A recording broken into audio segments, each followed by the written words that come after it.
জন্মদিন হাতে তৈরি কেক দিয়ে সেলিব্রেট করছি আমরা সবাই মিলে।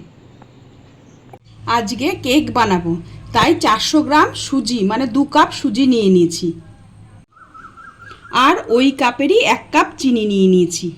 এবার একটা মিক্সিং জারের মধ্যে সুজি আর চিনি একসঙ্গে মিশিয়ে নেব। হাফ হাফ করে দিয়ে মিশিয়ে নিচ্ছি।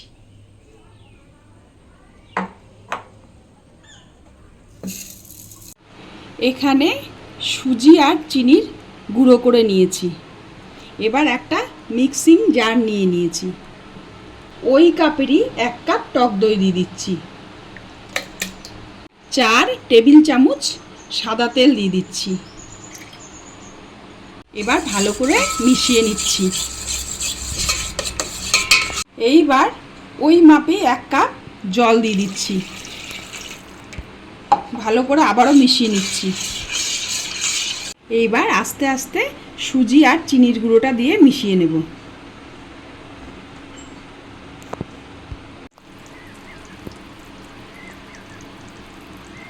এইবার ওই কাপেরই হাফ কাপের থেকে একটু বেশি গুঁড়ো দুধ দিয়ে মিশিয়ে নেব।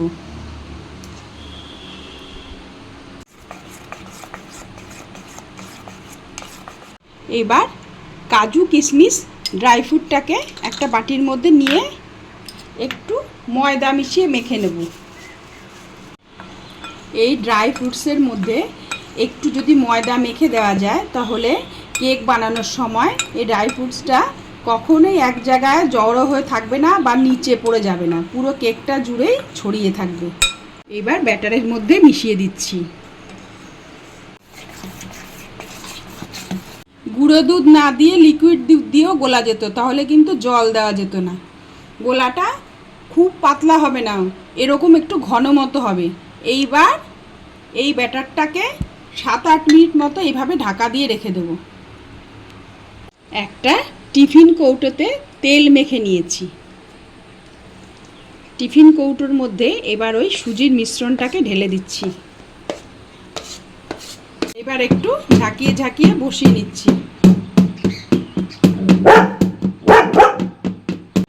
এইবার এদিকে গ্যাসটা জ্বালিয়ে লো ফ্লেমে দিয়ে কড়াইয়ের মধ্যে একটা স্ট্যান্ড দিয়ে একটু ঢাকা দিয়ে কড়াইটা গরম হতে দিলাম।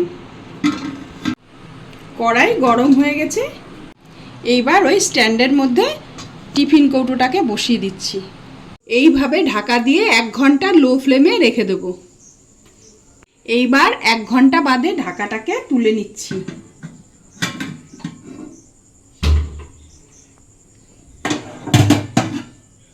খুব সুন্দর একটা কেক তৈরি হয়েছে। এবার এটাকে কিছুক্ষণ ঠান্ডা করে নেওয়ার পর ঢেলে নেব।